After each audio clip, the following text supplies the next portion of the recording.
If you're the world's most famous drug lord, responsible for untold amounts of misery and death, how do you justify what you've done? ¿Usted qué piensa que dicen que las drogas destruyen a la humanidad y que se hace una actividad como esta?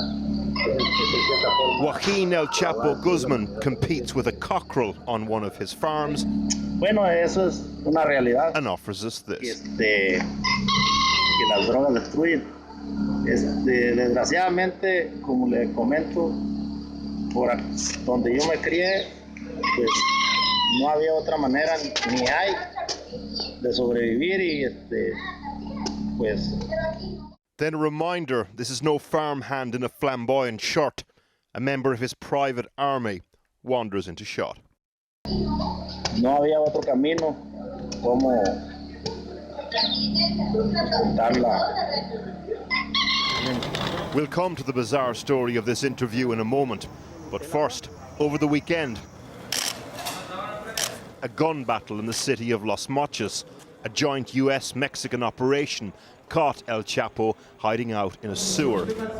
Appropriate for the man the Mexicans call Lord of the Tunnels. Now, back in the prison he last escaped from in this. Today we learnt that a team of El Chapo engineers was sent to Germany for 3 months training ahead of its construction. And now the El Chapo story takes another turn down the rabbit hole.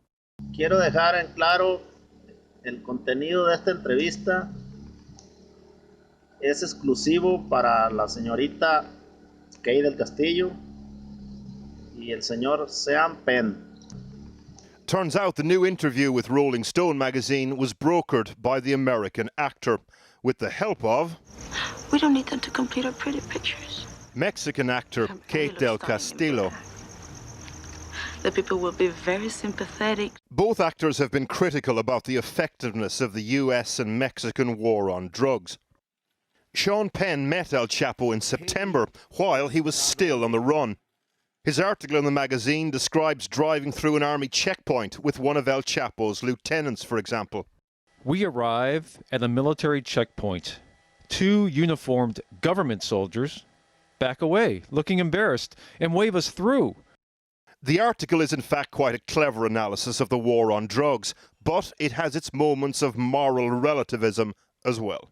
Whatever villainy is attributable to this man and his indisputable street genius, he is also a humble, rural Mexican.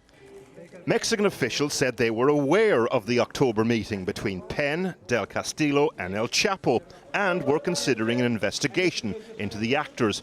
Either way, their involvement didn't go down well in some quarters. I hope they extradite El Chapo to the United States. And, you know, if one of these American actors who have benefited from the greatness of this country, who have made money from our free enterprise system, want to go fawn all over a criminal and a drug trafficker in their interviews, they have a constitutional right to do it. I find it grotesque. There was also talk between the actors and the drug lord of a film biopic. Questions then for the sequel. Will El Chapo get extradited? What will become of his empire? Who's really winning the war on drugs? And who's losing?